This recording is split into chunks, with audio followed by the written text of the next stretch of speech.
Well, that's the point of it. If they're a pro, you have to be a pro. You have to. You have to. You have to be the Kyrie Irving, the Luka Doncic of player development. Right. You have to understand, and you have to be the best at what you do.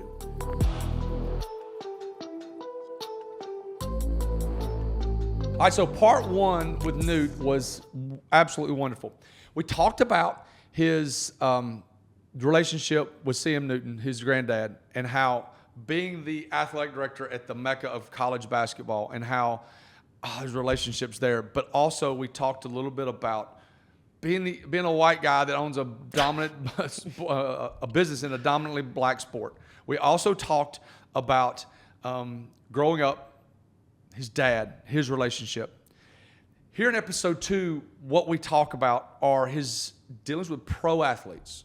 So we got a guy here in Birmingham that trains a lot of pro and high level college athletes, but also coaches first and second graders.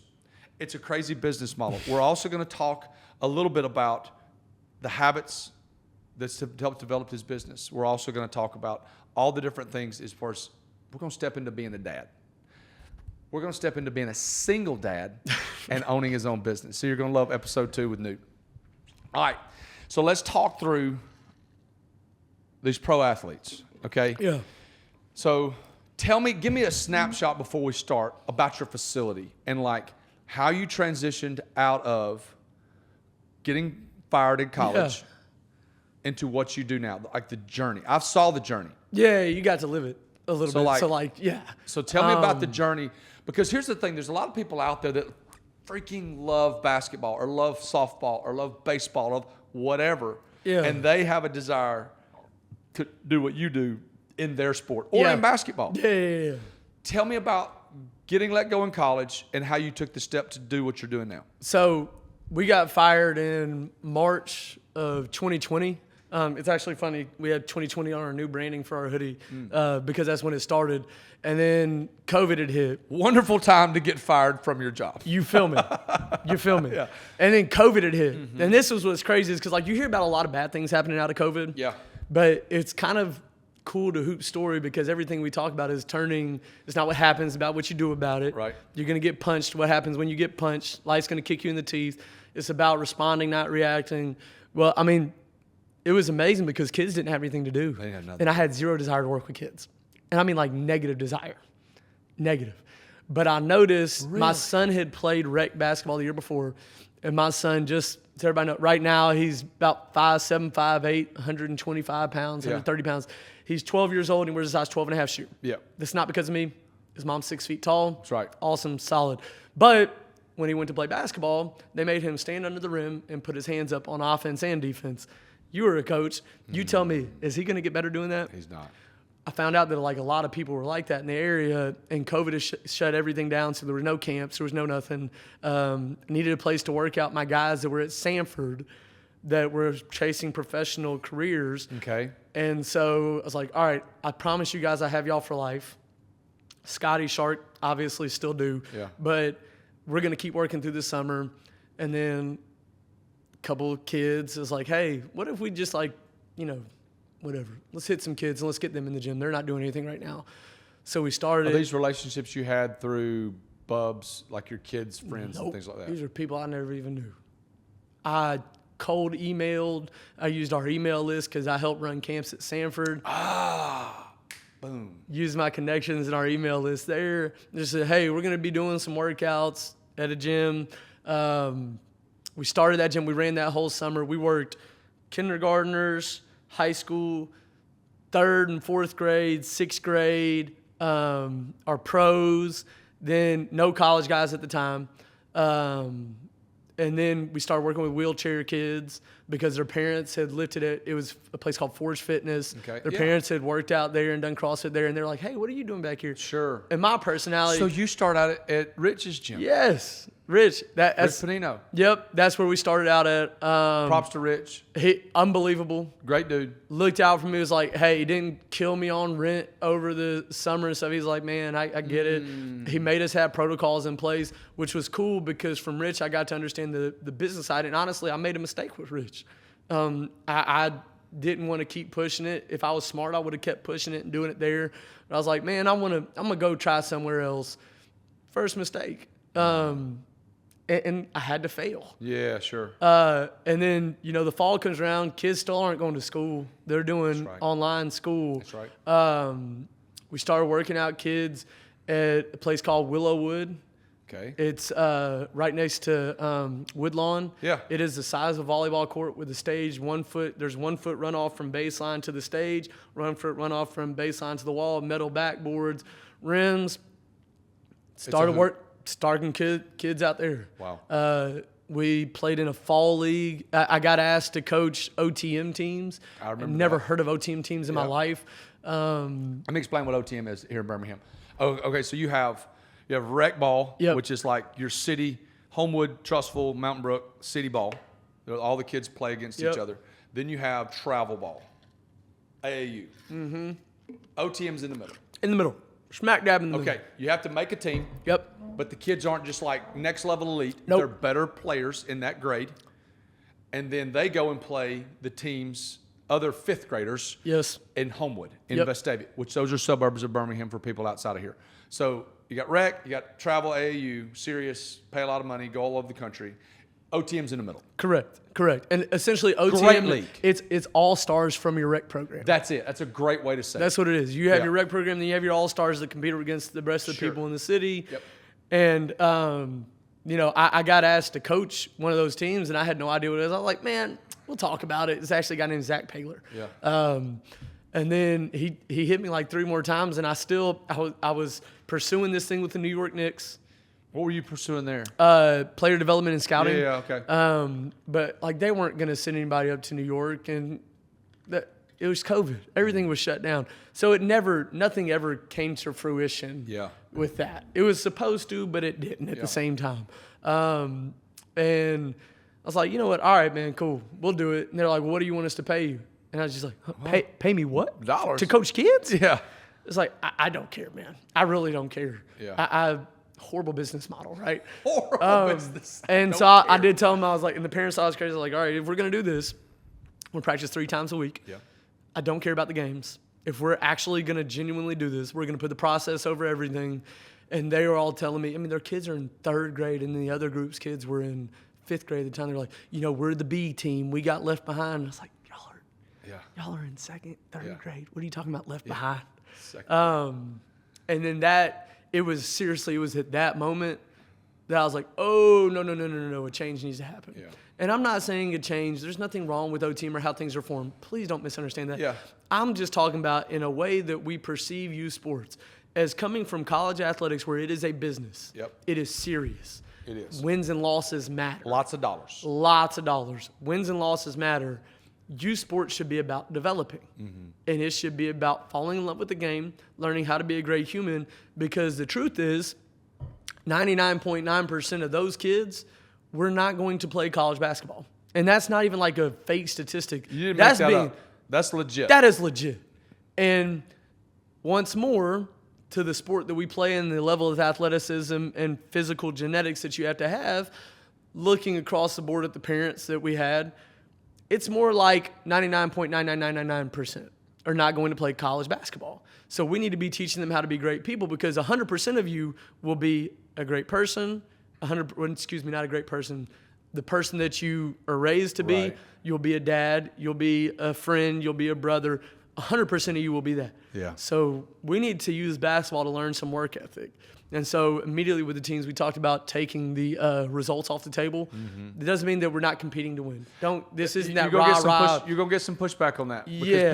It ain't about – we're competing to win. Yeah. But we're not going to live and die by the scoreboard because we're playing a longer game. Yeah. That's where the infinity came into the Hoops logo. And the number one thing that we have – I did not know that. Yeah, that's because we're playing the forever game. And the whole thing is that if we have good – we call it the code because culture is the most overused term. If we have a good code that we live by, we'll be straight with this basketball thing. Sure. And the funniest thing happened, them jokers ended up smacking through a lot of people. Really? And winning a lot of games. Wow. And it drew attention from other teams who had been beating them in years past and doing stuff. And, the more elite OTM programs, and we actually took and we're like, all right, this is cool, but this is just a bunch of white kids in this area. This isn't real basketball. So I asked a couple parents, like, hey, where can we go play real basketball? Yeah. And where can we play kids that they're not going to see every day? And we found a league, and we hopped in it, and we learned, okay, yes, we can really get better through here. We can transcend this. This doesn't just have to be to a specific area. We can play in other areas. So we started to do that. Not a lot of people were doing it at the time. We were looked at like we're crazy because my personality. Yeah. When it comes inside them 4 lines, I'm not the Newt that's. Yeah. We're competing to Yes, win, absolutely. and we're going at it. Yeah. Okay. And it rubbed people the wrong way. And one of my best friends, Heath Hood, came from that. Yeah. Because that's just how it was. Yeah. So, anyways, we started going to play in other places, and they were asking, like, man, who are these guys? Like, what are they doing? And that's at the beginning. Before this even happened, I was like, I want to do this long term. I want to own my own facility. That's where it is. It's not in the renting. It's in the ownership. Yeah. Let's go build it. Let's do it the right way. Let's set a code. And the original plan was to do it for all sports. Let's find a Newt that does baseball. Let's find a Newt that does. And put it all under one roof. Put it all under one compound. Yeah. Because, we own the mountain. Sure. The hill up there. How many acres do you own up there? I think it's like 3. Okay. Sander, part of what we talked about, having people that are smarter than you and better than you at what you do. Sander's our CFO. He's my partner in it.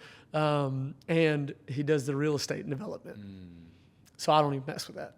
Yeah. I get to say we want it to you've look got like how 3 we acres up there. Yep. And you can.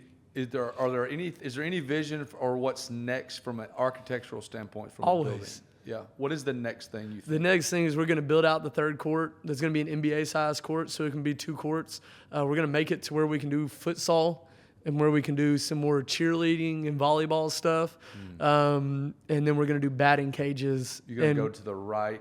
Yep. So how you look at it as it stands when you walk in to the right, we have that beautiful view over the mountain. We're going to L it in.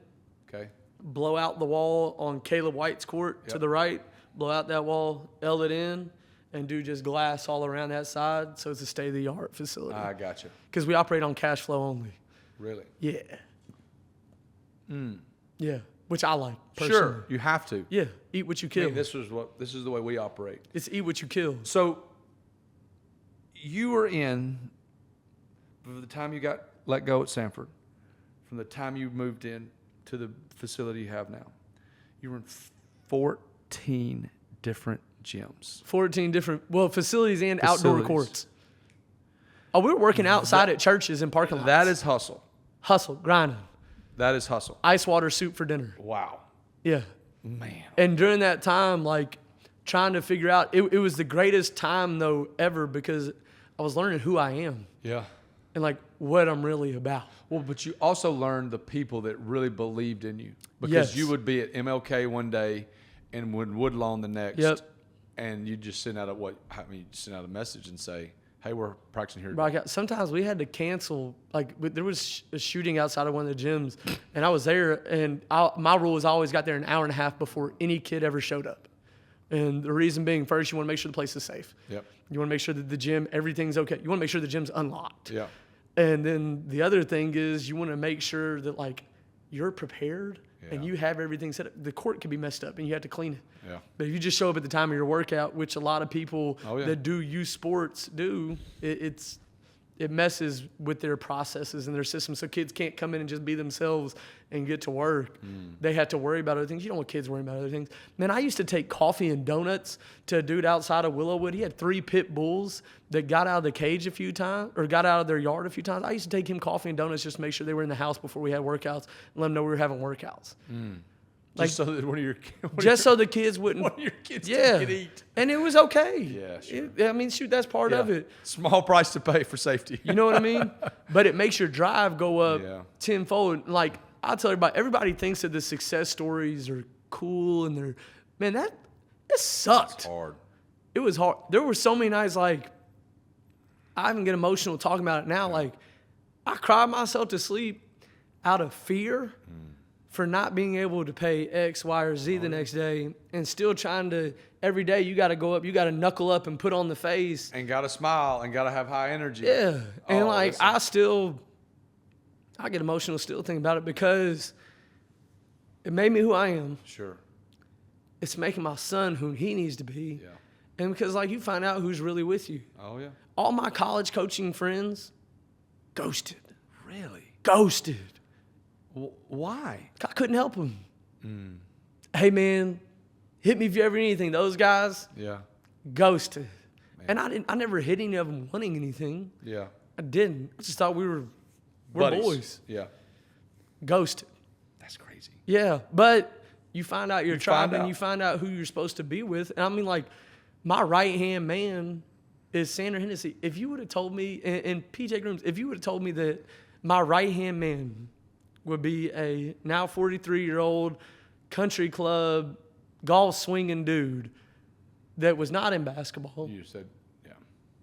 and No chance. or that it would have been a 26-year-old that we recruited that he'd never played for us, so we weren't tight. Yeah. I got to know PJ really, really well because he helped me. I didn't have anybody to help me come take the wood pallets of the courts off and put them together. And we have NBA modular courts. Like, we Yeah. have the nicest courts you can Beautiful get. courts, yeah. But those just shipped in on a pallet, and we put them all in place and together.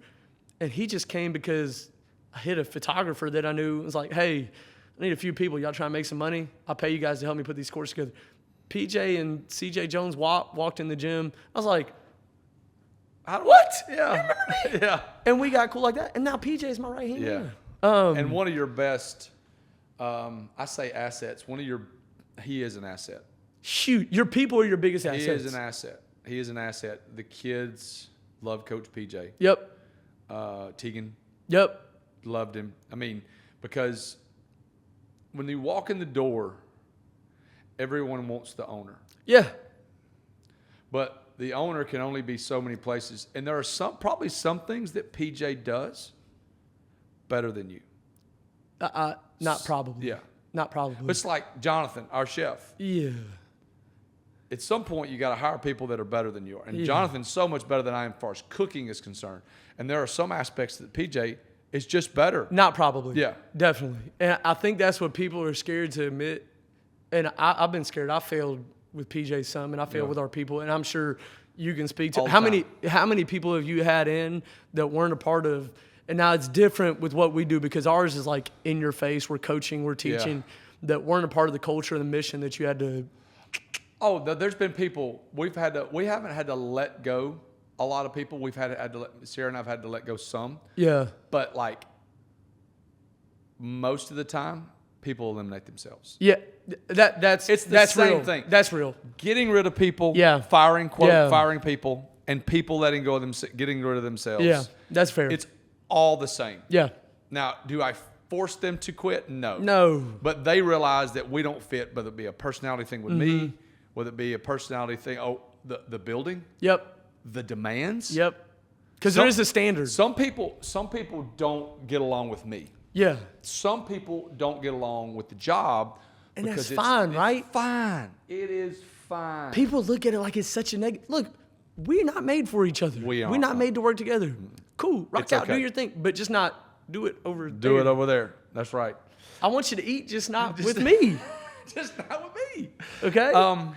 But like we have PJ, and the hardest thing that we've had straight up, and this is where we're getting better with it.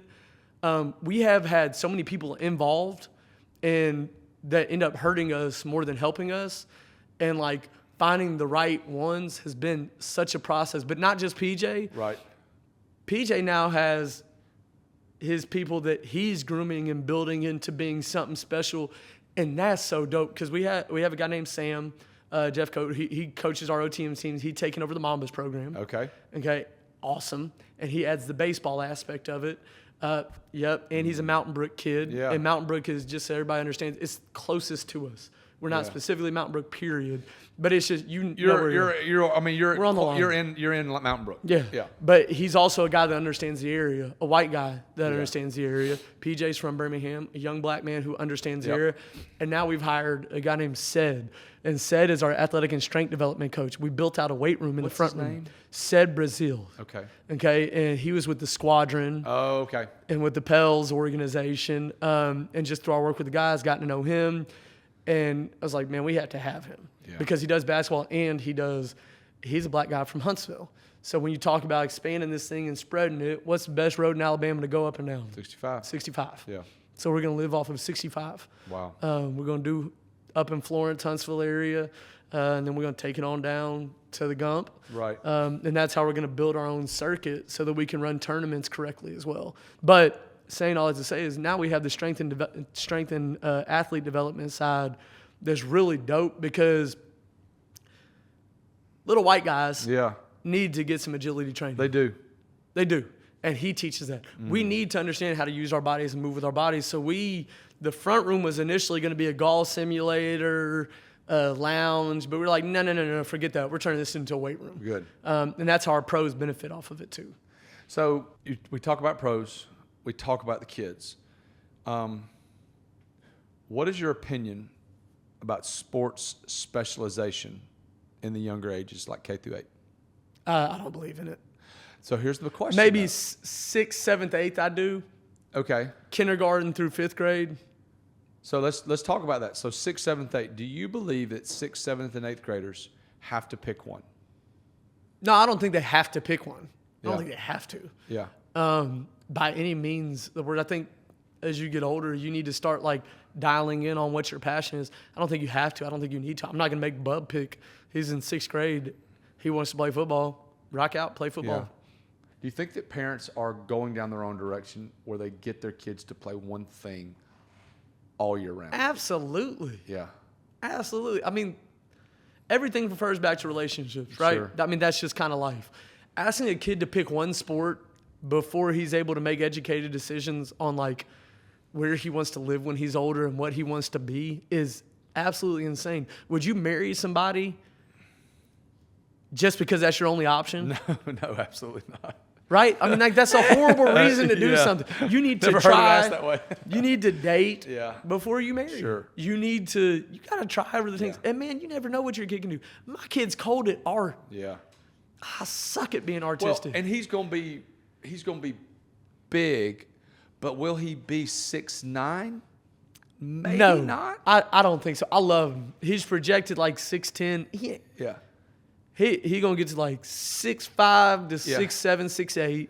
And depending on his skill level, because a 6'5" of 5, if That he ain't plays it. 5, that ain't it. No. But a 6'5" tight end.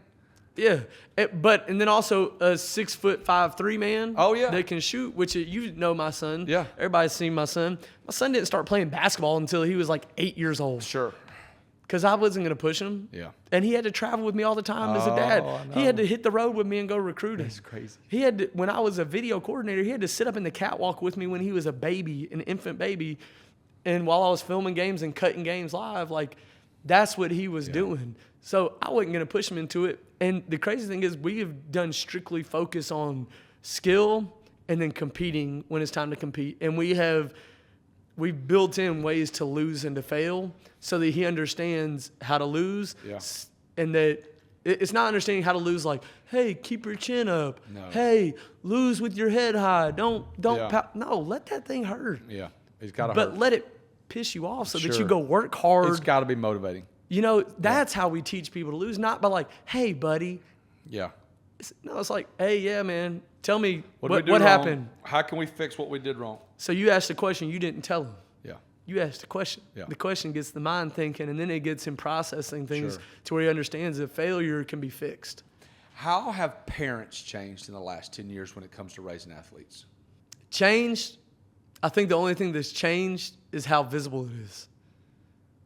Okay. I think that's the only thing that's changed. I think that athletics is so, everything's so in your face. And I watch videos on Instagram of dads talking smack to each other at an AAU event and then going and playing pickup, or you'll hear about shootings at events and parents fighting refs. I think that everybody is so concerned what everybody else thinks that they're not being men and not being leaders, and they're being emotional and being weak on it. And they're like, well, no, I'm going to handle it myself. No. Yeah. Let your kid fail. Sure. Hey, they're saying this about your kid? Well, let him fight it. Yeah. But I think what's changed is how visible little Johnny winning. Oh, he scored 8 touchdowns and we beat the Dolphins this weekend. And you're like, yeah, but you're playing like that's like saying you're the tallest midget in the world. Yeah. I get you playing rec. Yeah. He is 10 years old. Yeah. Who cares? No. What type of person is he? Sure. How is he? Does he work hard? Yeah. That's the key. Is he one of those kids that just developed earlier than everybody else? Because nobody wants to talk about those kids. The kids that develop earlier than everybody else, so nobody actually holds them accountable and works on their skill set so they can see with it when they get older. And then they're 6 feet tall, 12th grade, and they're out partying every night because they're so burnt out on sports and nobody's telling them how great they are anymore because they're not great anymore. And they have to do like real life stuff. That's a hard road. And mom and dad, they ain't posting about me now. They don't worship me now. I mean, that's hard. You imagine that? Oh, well, we saw kids. You saw kids that were dominant at sports in, kindergarten through the 4th or 5th or 6th grade, and then they stopped growing. It's like me. I didn't start growing. I didn't get any size at all till like 10th, but close to 11th grade. I got a topic that we've both done. Tell me about. I call it red shirting. Tell me about red shirting our kids in grade school, meaning having them repeat a grade. Honestly, I'm not a fan of it until they're older and you see it. My son started school early, so my son's younger than most of the kids in his current 6th grade class. Yep. But he would have been in 7th grade if we kept him in the right grade. Yeah. We moved to Mountain Brook from Homewood and decided that was an appropriate time to hold him back because Mountain Brook goes up to 6th grade. For sports-specific reasons, I think it's the stupidest thing in the world. Okay. Because when you go to high school, you're a freshman. If you're a really good athlete, you're competing against 12th graders, 11th graders. You're always looking at the year above or the year below you. Yeah. Same thing with college. You're looking at the year above and the year below, potentially 2 years above. So I don't think it really matters. I'm not a huge fan of it. I understand it if it's an emotional, if it's a social deal. I understand it more if you're like, my kids and the kids that he's with, it's not a good social or emotional situation. But if it's purely for sports, I think you're just delaying the inevitable. Yeah. And our job as parents and as leaders is to prepare kids for the road ahead, not change the road for the kids. The thing about redshirting your kids, though, from a developmental standpoint, that I think is positive is you get another year with them. Facts. That's real. The development of a brain between 18 and 19 is pretty dramatic. Huge. And the physical development along with the social development. Think about this. Think about how you handled things the start of your senior year of high school. Dude, I got sent to military school because of how I handle things. And then think about how you handle things your freshman year of college. Polarizing. Pretty different. Polarizing. So from that aspect, I am a huge fan of it. Now, let me say this, being super transparent. The athletic piece was a factor. But on a scale of 1 to 10, it was probably 1 or 2. And there's nothing wrong with that. I'm talking about purely for athletic reasons. Yeah. No. But my son is a red shirt. Yeah. There's nothing wrong with it. How old is he now? He's 12. When does he turn 13? August 24th next year. Okay. So he's the age he should be. He's the age he should be. That's why I was like, you know what? You started him too early. This is cool. You started too early because you were a single dad. Man, I was paying $1,500 a month. Actually, it ended up being $18 by the end of it. I was paying $1,800 a month. I got a promotion without getting promoted. Yes, you did. And he was smart. Bub's smart. Yeah. But like, dude. But that's what a lot of people do. I was broker than broke. I know. With it, from a financial standpoint, they put the kids in early. Yeah. Then they get a raise. Yes. 1,000%. Yeah. That's what Jackie started college at 17. Did not turn 18 until October 1st for college, senior year or freshman year of college. That's crazy. That's crazy. But I feel them. They were broke. You feel me? They were broke. If you were broke, yes, you are built-in daycare. You do what you were allowed to do within your lifetime. Absolutely. I was broke as hell. Yeah. Yep. And my son's mom, and she made the point at the time, and I told you, I was like, yeah, this is because I'm broke and he's smart, and I'm responsible for 100% of his stuff. Yeah. Yeah. If he's smart and they're pushing him to do it, I holla. Yeah. See ya. If I want to hold him later, and you did. We did. And it's great. And he's told in her the grade he's supposed to be in, if we and he's want, doing great. And it just works out. Yep. But it does. There's a lot of sacrifice built in there, man. Sure. There is. Tell me about coaching these pro athletes. Yeah. So you will go in a day, and I want to talk about the day-to-day in a second. You'll go in a day from being with a fourth grader Yeah. to coaching a guy that's making $1 million. Yeah. Okay, tell me about coaching these pro athletes and what that done. How'd you get into that? So that really came from my time at Sanford. Yeah. And truthfully, remember Kevin Murphy at Yeah, I Tennessee do. Tech? Yeah. I actually worked Murph out while I was a player. Okay. Yeah. Yeah. Okay. So I've started the player development side of that has always been there for me. It's Yeah. always been a love of mine. There's a guy, Nimbo Hammonds, where I'm from, unbelievable with it. But I've always loved working with high-level athletes and the relationship piece there because a few things. One, I'm valid in what I do. Uh-huh. What we do is not do well. gimmicky. Yep. We do Yep. what we do at a higher level than anybody else. We do it with energy, and we don't make them feel like they're there for clout, whatever, because none of that stuff matters at Right. the end of the day. The other thing that helps is I can hoop. Yeah. I can't just show you or tell you what to do. I can do it. Yeah. And we do it together, and I'll demonstrate, and we'll hop out there. I'm going to guard you. So the big thing with pros is they can, if you're just standing there, it's like football blocking air. That ain't how it works. You got to go against some live action reps and understanding the season of life that these guys are in. Okay. Yeah. They just came off of a long season and a huge stretch with the season. You got to understand when they're in season, you only work on touch, only on shooting, only on touch-up floats. And a lot of what we do is help their mental.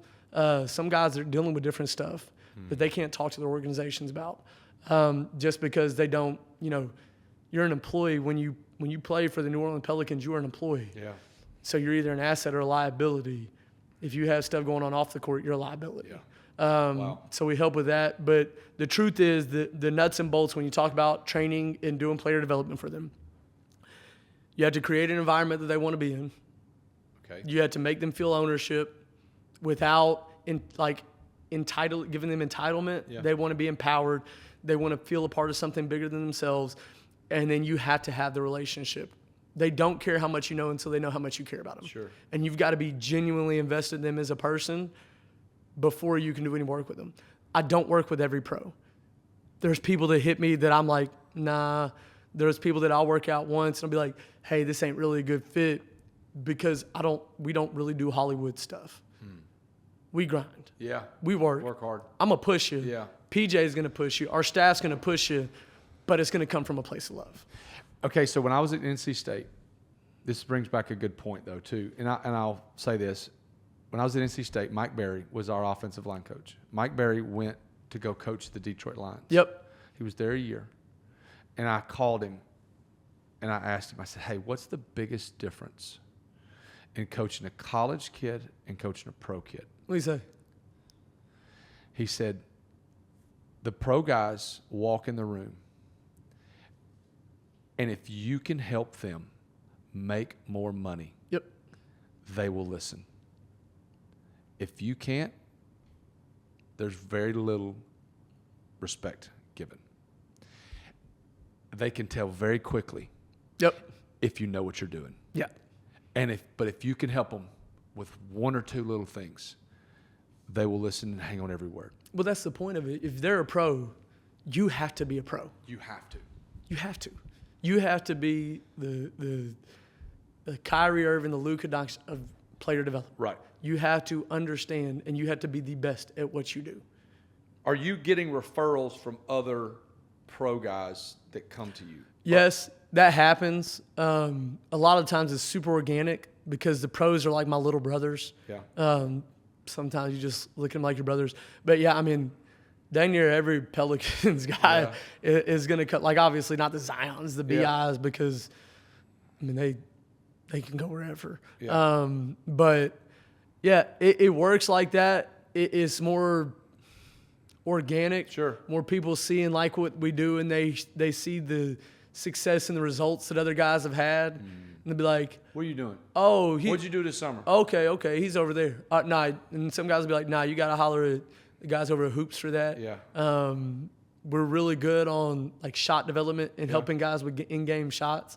We're really good on understanding the game flow. We break it down in 2 different segments for them. Mm-hmm. We have what we call bag work, which is your one-on-one game. Yeah. Then we have your game simulations, which is where, a lot of guys like to just do bag work, but the max you're dribbling the ball is 4 or 5 times unless you're the dude. Yeah.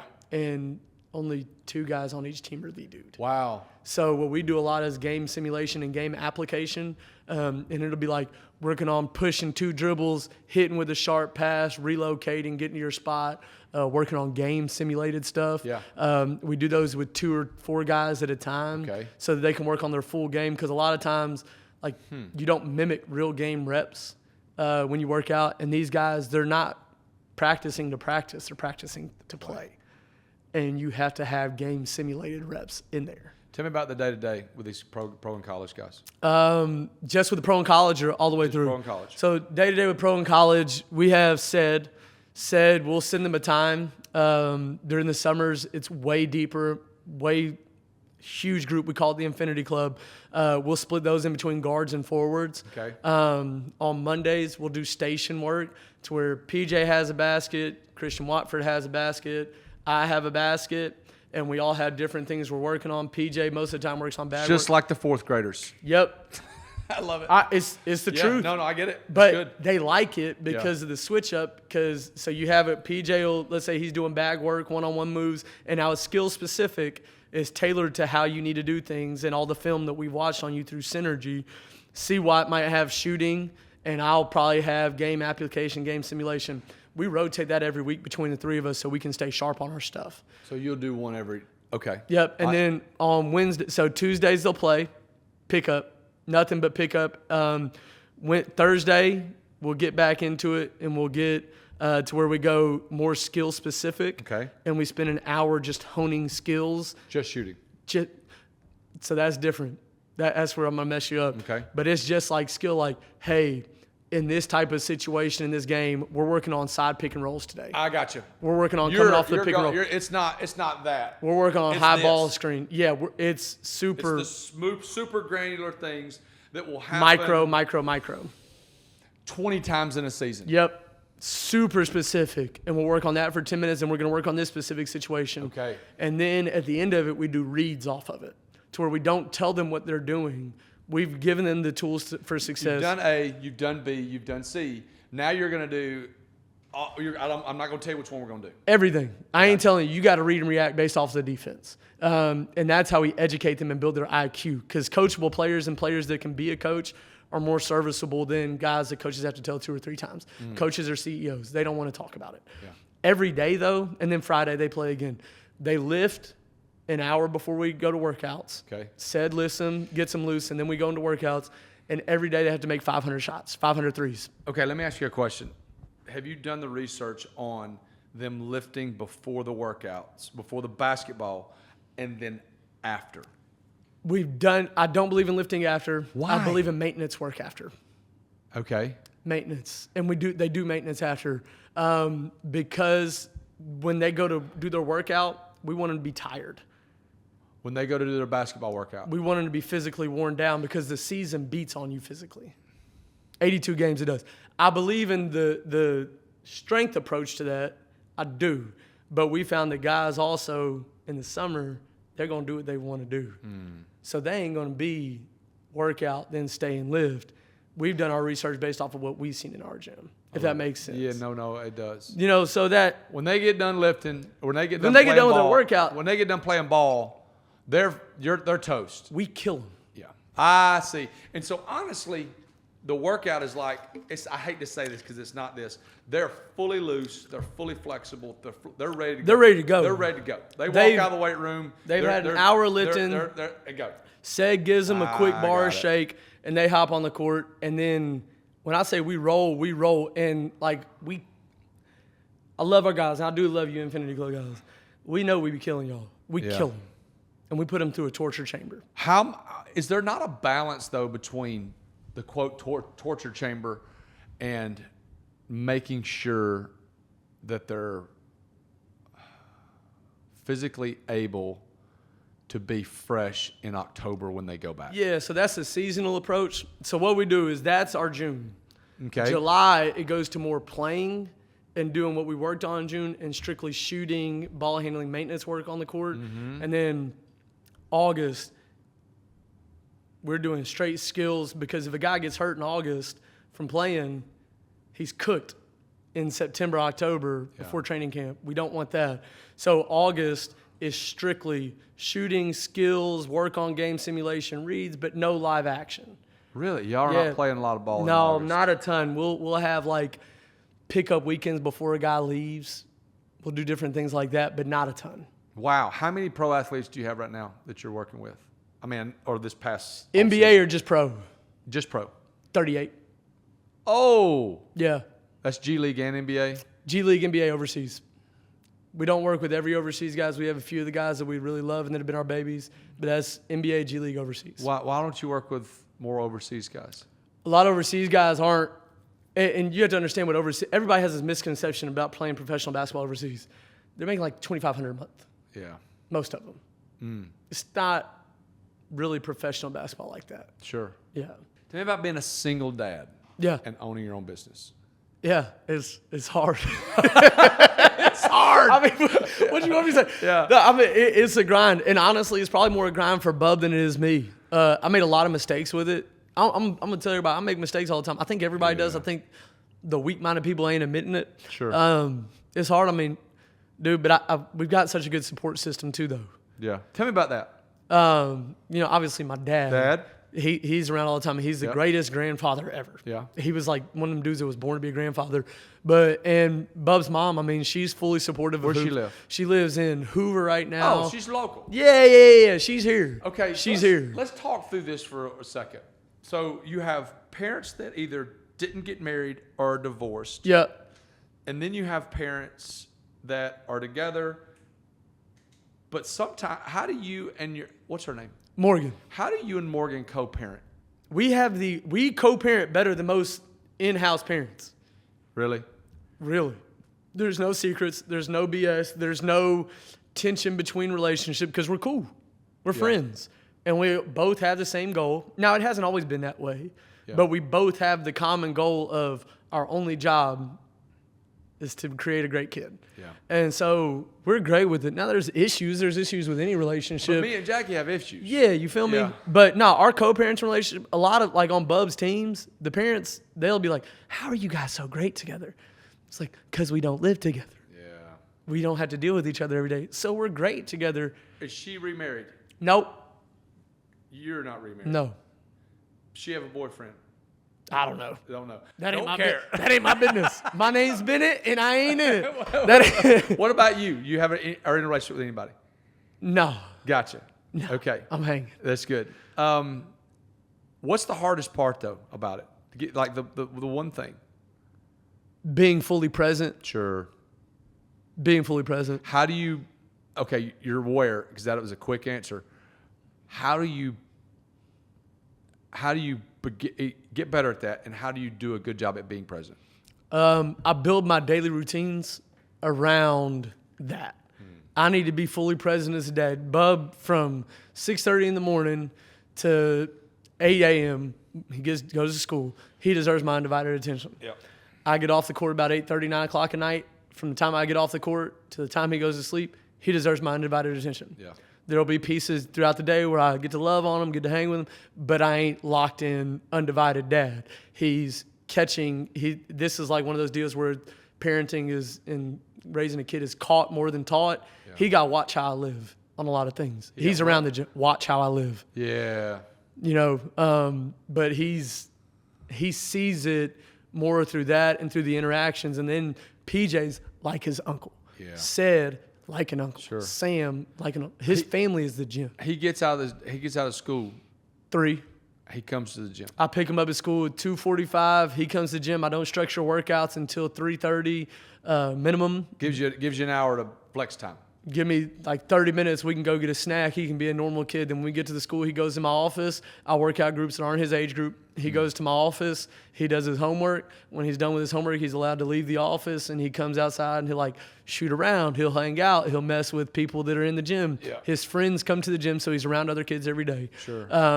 And now it's a grind, but I'm telling you right now, Charlie Newton's going to be successful because Charlie Newton has seen all phases of this, and he sees how hard we work. How much time does he devote to actual structured training in the afternoons? I mean, until he goes home at night.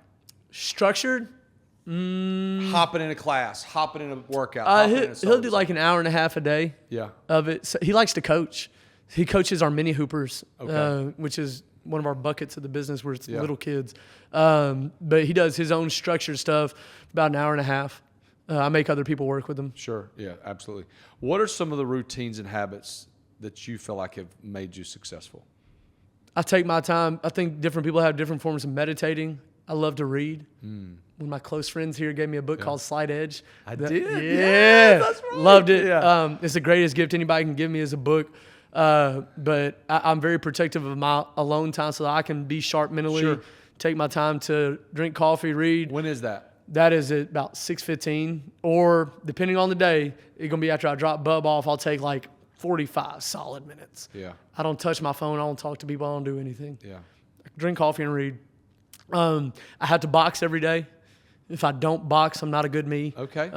Minimum 6 rounds. Most of the time, we're in the 8 to 12 range. With a purse or on the bag? On the bag. Gotcha. I've done so much with people, and Yeah. That's true. it's like That's true. at a certain point, you are who you are. Yeah. I know why out, I'm doing I work out every morning by myself. Yeah, you know what you're doing. You did CrossFit with Yeah. Rich Froning and those guys for so long that like now you put yourself through what you know what you need to do, and I bet you there's nobody that's going to push Thomas Cox harder than Thomas Cox is. Here's the key about knowing yourself is you know the days when you can go hard and know the days when you can't. Mm-hmm. And like, for example, I didn't feel bad last week, but I just wasn't me. Yep. And so I took 2 days and I hiked. Yeah.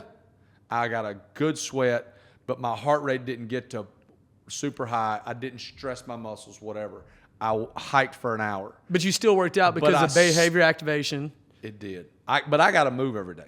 Same way. I got to move every day. Same way. Okay. So it sounds like your morning's pretty structured. When do you start work? Like With the office or on the court? Says there's two different things. Okay. That, Tell me about what your office life is like. I mean, I start as soon as I get done reading. I'm on the computer. It's all about mapping out 2 seasons ahead, sticking a season or 2 ahead, launching programs, because there's like a whole breakdown and system that we've built, and we kind of built a playbook for how the business needs to run as far as, okay, we have this event. Setting the event is the first part. We have this event. We're going to do this there. Well, now we have to follow all these pieces, and they have to happen 3 weeks out. You need to get your shirts in so that you can know if you need more shirts. 2 weeks out, you need to have your trophies in and whatever. You need to have your full game plan and your team together 2 weeks out. Yeah. You need to be starting to communicate with people 2 weeks out to a week and a half out. And we just have a system structured. So my job is to go in and build that out so our people can execute. Does it help to do that by yourself, or do you like having people with you to do that? I like having people when we talk about the event, what we're going to do. Like, hey, let's do cool stuff. What do you guys want to do? We're going to have a tournament. Okay.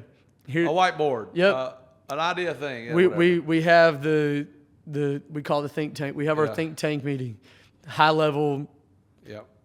I like to go in like, okay, boom, boom, boom. Hit Sander and say, Sander, what do we need to charge people for this? This is what we're going to do. And Sander goes down, he breaks all the costs. He's like, here's what you need to charge people. It's like, all right, cool, thanks. I'll get to work. And then we go down to work with that, bring it to the team. And the good thing is our team's honest. Yeah. They're like, Newt, that is the dumbest thing I've ever heard. Sure. Or they're like, bro, That's great. that's elite. Yeah. Let's go. And then they end up taking ownership of it and turn it into something more. But I like to do a lot of the like setup on my own. Yeah. There's parts of me that love sitting with Sierra and Yeah. the team and all that and doing stuff, but there's parts of me that I just got to be alone. Yeah. Okay. What are some of these specific habits that you see these successful athletes have? They all have daily routines. Really? And I share my Google Calendar with them, and it has to be written out because if it's written out, you'll do it. Yeah. But I tell them you got to have daily routines. If you don't have daily routines, you're setting yourself up for failure. And the successful people that I know embrace failing. The true ones who don't succeed are the ones who don't try anything. They ain't scared to put themselves out there and try. Yeah. You know, but I definitely daily habits, daily routines. They have their strict schedule. They do something outside of themselves. Malcolm Hill is one of my favorite guys ever in the history of the world because Malcolm Hill is all about being prolific and putting into and pouring into people and giving back and making other people leave him feeling great. I found that the most successful ones are the CEO of themselves. Okay. They look at themselves and are like, all right, I'm a professional. This is a business. Whatever image I'm giving out, I'm the CEO of that image. And I got to be great at that. I've got to be great at that. The non-basketball, these are all non-basketball things, non-sports things. Business is business. Sure. Tell me about, like, are there anything that you see these basketball guys do from a basketball standpoint that they all, I mean, these guys do this every day? You mentioned the 500 shots. So, like, tell me, what are some specific habits that you see some of these athletes do on the court that all the great ones do these things? Talk crap. I'm going to be honest with you. They believe in themselves Really? so much, then they're so competitive that everything that they do is a competition. Wow. We're shooting. Oh, you got 8 makes. Watch this. 9. Boom. Yeah. And they let each other know it's fun competitiveness, but like they get after it. Yeah. They do. And they compete. Every single thing that they do, they compete. If I'm in here lifting this, the next guy's going to come in and try to do more. Reminds me of The Last Dance. People talking about Jordan. The great ones. And the thing is, like, Jordan did it at a psychotic level. Sure. But it's the best of all time. You know, and the truth is, a lot of these guys are looked at as villains, and people don't love them, but you're either a superhero in one person's story or a villain in that person's story. You don't really get to pick, and there's not much differences in the similarities between the two. Not many at all. Because you have to fully believe in yourself and what you're doing. Oh, sure. Because if you don't, you'll get eaten alive. And those guys are super competitive. Tell me about this. What is the most surprising thing that you've learned from coaching college kids and pro kids and then coaching little kids? The surprising similarities. It's simple. Yeah. Don't make it complicated. Make Yeah. it simple. The most surprising thing is that it is very simple. And you can teach college. I teach our professional stuff, something that, like, I saw a first grader on mini hoops doing. And it's like, oh, we got to go back and reteach that to the older guys. Because it's just a basic fundamental thing that they're lacking. And then the buildup is crazy. What's the biggest misconception about basketball training that you run into? Everybody thinks it's one-on-one skill. We play a basketball game. Roughly, there's 78 to 90 possessions in said game. Okay. Correct? Half of that time you're on offense, half the time you're on defense. Okay. So let's just say 80. Broken down in half, that's 40. 40. The best players in the world shoot like 10 shots a game. Okay. We're talking about the best. Now, you'll have your exceptions, but you ain't seeing guys on winning teams shooting 25 shots. Okay. That ain't how it happens unless you're Mike or Kobe. Yeah. Right? The best players shoot 10 shots a game. So that means for 10 possessions of the game, you're shooting the ball. What are you doing the other 70 possessions? The misconceptions that you got to be a great one-on-one. No, basketball's not a one-on-one game. It's not. You need to be great at a bunch of things. Wow. And guys get paid more for being great role players than great all-around players. Rebound the ball, shoot the three. Get paid millions of dollars. If you can do those at a high clip. Yeah. Defend. How about this? Teaching team defense. Yeah. Everybody thinks defend is I'm guarding you, you're No. not getting by. No. You have How to. do you help? How do you play help defense? How do you help the helper? Yeah. People understand being in help, but they don't understand, okay, so with every action, there's a reaction. So if I pull off this guy, I got to be able to see that, and I got to kind of play the Man, let's just say yeah. I drive baseline. My 5-man has to step up. Well, who's going to cover down and cover crack the back guy's my 5-man? Yeah. Well, the opposite wing. Well, then what if they throw a skip pass out to the opposite wings, man? We have what we call X out. Excuse me, Mike. We have what we call X out. It's where the top guy flies to the corner. Right. And then the guy who is cracking back, he has to fly back, and they just switch men for the play. Yeah. But a lot of kids don't understand that. When you understand that, the game becomes so much easier. But the number of reps that you have to do that is astronomical, isn't it? Astronomically high. Yeah. And you have to do it consistently. And here's the thing. You can't get bored. No. with doing the same thing over and over again. And truthfully, if you want to know what we do great, like if anybody, we make boring stuff fun. Yeah. We trick kids into getting better because they don't realize it because they're having so much fun. We trick kids into getting better. It's just the truth. Put it on a poster.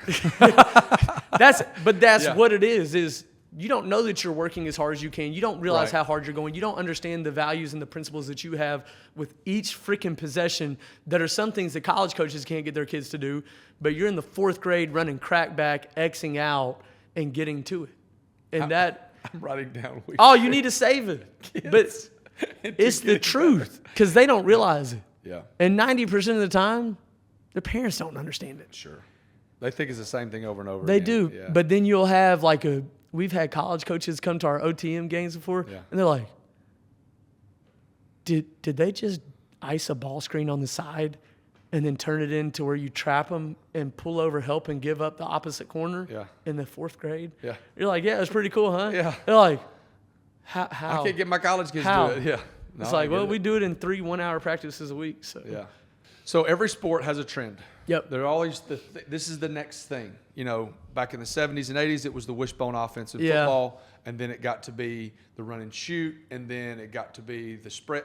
Every sport has trends. Yeah. What is an emerging trend in basketball training or in basketball in general that you think is going to be the next 10 years? Yeah, I really think the game speed's going to be up more, and there's going to be a lot more quick shots and threes taken. We've already seen it kind of with Steph Curry, so it's headed that way, but different programs. Buckyball's been huge. Coach Oates has been huge with it. So it's going to be a lot more like, hey, quick steal, we want a quick bucket, let's get it up, unless, when I was in college, it was all, hey, pick and roll heavy. I think everything's going to be geared more to that. I think you're going to see a lot more skill over athleticism being valued as fives are starting to stretch the floor. Go back, say that again. You think there's going to be a lot more skill? Skill over athleticism. So just being a good athlete isn't going to be enough because you got to be able to stretch the defenses out. That's good. If I can't shoot a three, you don't have to come guard me at the 3-point line. So my big can help at the rim when everybody's going to be looking to drive and kick. I really think it's going to be fast-paced, fast-tempo style that the fans are going to want to see. How much I feel like, and I'm not where football is here for me, basketball's probably here just because of knowledge. Yeah. How much has the data stuff that Nate Oates has somewhat, I want to say revolutionized, but it's the first time I've heard the data part of basketball. How much is that going to be a new thing in basketball? Let me go back to, so Nate Oates talks about how, you will make this number of percentages three-pointer. You explain it. It's about being smart with the shots that you're taking. They have points per possession. Yep. Right? Okay, let's say I'm taking the Michael Jordan, the greatest player of all time shot, the mid-range fadeaway. Yep. Nate Oates ain't letting that happen because, and he's also not letting you finish off a one, and he might not have that rule, a one-footed floater, because the percentages say that finishing off of 2 feet in the paint around 5 feet away from the rim are greater, and we're going to get more points per possession than if you go finish off on one. Same thing with the mid-range shot. We have the same percentage chance of making the three, yet we get 1 more point per possession off of that. So it's really a numbers game, and it's brilliant, right? It's brilliant. They either want layups or threes. Yeah. Brilliant. Smart. It's the analytics are a different side to that. So what you're saying, yes, but that's been in play for a while. That side of it. It's just about what coaches allow different things. And now there are exceptions to every rule. Sure. If Nate Oates coached Michael Jordan, Nate Oates would be out here running the triangle because the best coaches don't say, this is my system and we're just going to do this. The best coaches say, okay, better players win games. Yeah. Right? But the analytics is taking a turn, and I'm not saying it's a fad because I believe in analytics, but different shooting mechanisms, different machines that we're seeing where it's okay, you shoot and then you look up at it. Those things, they're going to more revolutionize the game because truth is parents can buy into that because you can see numbers. Yeah. Numbers are black and white. Yeah. Numbers are linear, right? I can see those numbers. Now, the success rate isn't linear, but the numbers, I can see that. That makes sense. So people need the data in order to buy in. Correct. It's the faith, Sure. You got to see it. Yeah. Yeah. Which I respect, but Nate Oates is separate. I actually believe in Oates and Bucky, their way of doing it, the way that all these guys do it, because we used it in scouting reports. You see, all right, this guy's going to drive left 26% of the time. Every time he drives left, he pulls up. If he drives right, he's getting to the rim. Huge on analytics and statistics as it refers to that. As far as telling a guy what not to do, I think that if I have to tell you what you can't do, right? I don't like doing that because guys are looking over the shoulder, one, when you do that, but also we clearly have not made it known who we are and how we operate if I have to get on you and take you out for a shot. Correct. This can be handled on the front end. Who are we, not who are we not? Which is why the best of the best don't talk about who they're not. The best of the best just say on who they are. This is who we That's are. why you hear Nate Oates. That's why you hear Bucky. You don't hear the guys that still do the analytics, but they're just busy checking guys and telling them who they're not because their guys aren't confident and can't succeed within that system. Correct. Makes a lot of sense. You know? What is the hardest part about your business? The hard part about my business is any business. It's your people. And it's building the culture and the community that you want on a daily basis while still maintaining profitable. Yeah. That is the hardest part. We've learned I'm not the good guy to be the one that asks for the money because I can't be building a community with what we do. Be like, hey, but give me your money, right? We had to have systems in place to ensure that people want to do that. And people will do it, but building the community, getting people bought into your culture, and getting people to believe on the front end is the hardest thing. Yeah. And then over time, we've gotten better at it, and the work shows. Does it get easier? It does, but then it gets vastly different. Like if you're really about that action, you're about that life, you don't want easy. As it gets easier, you want to find new challenges and new things to explore. I mean, we went from where we were just doing camps and player development to where we started doing leagues and tournaments to where we started doing things with our pros that are a little different, where we're starting to do some analytical stuff, where we built a weight room and we're adding a strength and development. We're about to build batting cages. You know, we're about to tap into some stuff that's uncharted territory because it's grow or die. Right. That's the name of the game. Yeah. Right? It gets easier until it doesn't. Tell me about the different buckets of things that you do at Alabama Hoops. Like, give me the high level view of what all you guys do. So high level Yeah. camps, leagues, tournaments, player development. Camps, leagues, tournaments, player development. Those four things. That's what we do. We're a 2-court facility. We have the ability to run leagues and tournaments very well, and we do it. And we do it at a high rate because they're extremely organized. They run on time. We have great people involved. We do great graphics, cool things to highlight kids. Like into the nitty-gritty, Yeah, a little bit. we change lives. Yeah. We start with mini hoops, and we bring them in from the first day that they can ever play basketball, think about basketball. We teach them the rules of the game. We play coach says and teaches them the spots on the court. And our thing is we say, we're going to teach you how to be coached. And then once we've taught them how to be coached, then we start working on basketball player development with our 2nd and 3rd grade group. Then we have a 4th and 5th grade group. Then we have a 6th through 8th grade group. And then we have our high school groups. And within each of those age groups, we have elite academies. Because the truth is, hoops is for all. Right? It is. However, how do you have every kid, the kids who are doing this just for physical exercise that love basketball, how do you keep them right and in line, engaged? And then how do you keep this bucket over here that's quote-unquote elite athletes that want to get better and want to pursue this? And It's like AP courses and general population courses at high schools. Correct. Absolutely correct. And Everybody can learn math. Yep. But the AP kids are going to learn at a higher rate, a faster rate, going to do more work, and going to be more competitive. Well, and it's the reason why you split them into groups. And even when we do our PD, we split them up so we'll have 4th and 5th grade training, right? And that's everybody, Elite Academy kids included. Okay. And what we do is within those groups, we have 4 baskets and we keep minimum 4 coaches ready to coach that whole session, that whole hour. And what we do is we say, all right, this is a group because we know all of our kids. We're familiar with them. They're in our community.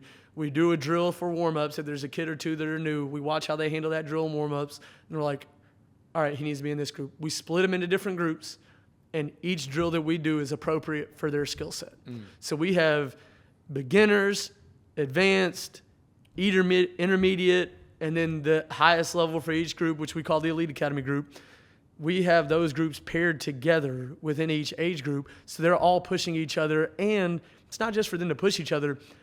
It's for the kids that are beginners to not feel intimidated, feel comfortable, feel confident, and want to do this. I want to come back. Yeah. You got the gamification part of this thing is the business part is you got to get Johnny on day one to want to come back, even though he's on the same court as a kid that's been in your program for 5 years, 3 days a week. And that's all the code. I'm telling you, we have 7 core principles that we believe in, and that is every one of those things dials into that. Getting the kid to come back is a big business strategy. Getting the kid to come back is a culture strategy too. Yep. And having both of those and being, let's just be honest, being cognizant and aware that I got to have repeat customers to A, make money. Yes. B, change their life. Because you ain't going to change your life. No, we're not changing your life that quick. And change your life sounds drastic, but the truth is, no, it's the truth. It's the truth. So here's my next question. Why does what you do matter? Because we're changing lives. Sports and life are the parallels are unbelievable. What do you say to people that think you're full of crap? The people that don't think that sports matter. Like there's a president at a local university that doesn't think that sports matter. That's one of the dumber things I've ever heard. But he does. He does it. What do you say to that? It just doesn't even make any sense. Yeah. It's like the old adage, a wise man once said, don't argue with fools. Yeah. Because people from a distance can't tell who's who. That's not somebody I belong in a conversation with. Yeah. Because I'm not going to convince him. If he's the president, especially, I ain't convincing him. But what I would tell somebody who's asking my genuine opinion, they do. You have to learn how to handle success and failure, okay, in life. If you don't handle success well, these rich people, they have everything, and then they end up burning your money, cheating on your wife, not being a good father. You didn't handle success well. Well, what about people that have never failed before? The first time they get failure, they're the ones that spin off and go into the deep end. And like we're all feeling bad for them, but the truth is that could have been handled in their upbringing. Yeah. And sports, especially youth sports, as kids are getting older, the coach is as important as the parents. And that sounds crazy, but it's true. Coaches are just important parents because you got to get on Tegan for, you said deodorant. Yeah, I got to wear deodorant, T. Brushing his teeth. Yes. Presenting himself correctly. How he communicates with girls at his school because he's starting to like girls. Yep. How he communicates with his friend on his phone. Eating the right things. Right. Doing the little things. You don't want to have to get on him about other things. But coaches can help instill the same values that you have and that you believe in. They can do that through sport. And what do kids more eager to do? Brush their teeth, put on deodorant, or go to basketball? Go to basketball. So we can teach them things and, again, trick them into being good people through the cultural values that they learn. What is the number one source of revenue for hoops? Player development. Player development and camps. Player development is our most consistent source because it's essentially the country club model, the subscription model. Yeah. It's our most consistent source, and when you're a subscriber, you get benefits like discounts on camps and stuff. Camps are great for us. Camps are big pops. Big pops, but they're also great for the community because the parents need some place to send their kids. Oh, yeah. And where would they rather send them during the summer? Do you have, or you do stuff on like fall break days? And every day there's no school, we do a pop-up camp. Perfect. $75, send your kid to us for 4 hours. Come on, let's hang out. That's it. Last question. If you had to start over today from scratch, what would you do differently? Not a damn thing. Really? Really. I love who I am. I love where I'm at, and I love where we're headed. I'm so proud of it. Yeah. And you should be. Yeah. And it's not just hoops. I made a lot of mistakes along the way. Sure. But I've also learned a lot, and we've grown a lot. Yeah. And I got the right people in my corner. Yeah. My son's happy. Yeah. I'm happy. Yeah. I'm lucky. Yeah. But I wouldn't change a damn thing. That's great. Yeah. That's great. Newt, this has been wonderful. Breath of fresh air. Appreciate love the authenticity, love the honesty, love the banter. This is easy. We could probably go for 2 more hours. So probably like 2 more weeks. Exactly. But we're gonna do that off. We'll do that off of camera. So, hey, thank you again. I appreciate you, brother. Right, yes, sir.